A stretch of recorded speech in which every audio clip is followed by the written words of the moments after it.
Today, I'll talk about different considerations for plant-based diets like vegans and vegetarians.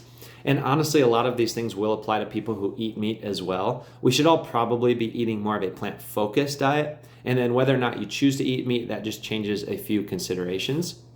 So as mentioned, there are a lot of different types of plant-based diets. You've got vegans, vegetarians, pescatarians, and there's a lot of other ones too. And when you compare these diets to those in which people are eating meat, there are actually a lot more similarities than differences. People like to focus on the differences, but there's actually a lot of overlap. For example, a healthy diet, regardless of whether or not you're eating meat, should be composed primarily of whole, minimally processed foods like whole grains, fruits, and vegetables. But if you're avoiding animal products, there are going to be a few extra considerations. So we need to look at things like nutrient deficiencies. You can become deficient in certain nutrients if you're avoiding animal products. And yes, you can definitely become nutrient deficient even if you are having animal products, but we'll focus today on the ones that are more specific to plant-based eaters. So things like vitamin B12, vitamin D, iodine, calcium, and omega-3 fats. These are going to be some of the main ones that can be lacking in a plant-based diet if you're not paying close attention to it. We can talk more about how to address those later, but right now we'll focus on what's probably the most prominent deficiency, and that's going to be protein. Especially when you're talking about people who are active, people who exercise regularly, if you're doing strength training, protein is going to be really important.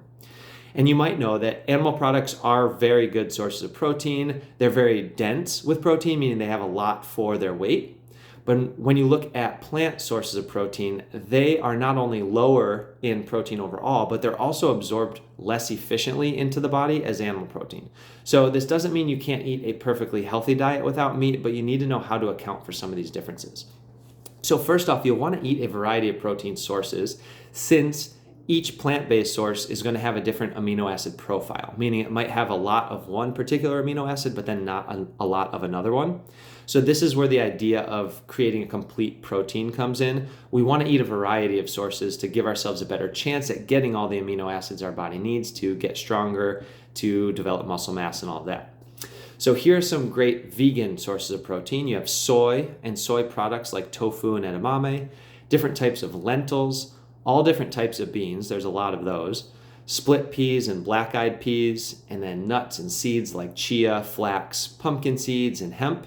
And then you have plant-based protein powders like brown rice, pea, hemp, or soy. And then looking at vegetarian sources, you obviously have all the ones previously mentioned, but then you can potentially add some animal products in like cottage cheese, Greek yogurt, preferably unsweetened so you're not loading yourself up with a bunch of extra sugar. And then eggs and egg whites are going to be good source of protein. And then you can look at the protein powders, more animal-based ones if you're vegetarian, like egg-based or dairy-based like whey and casein.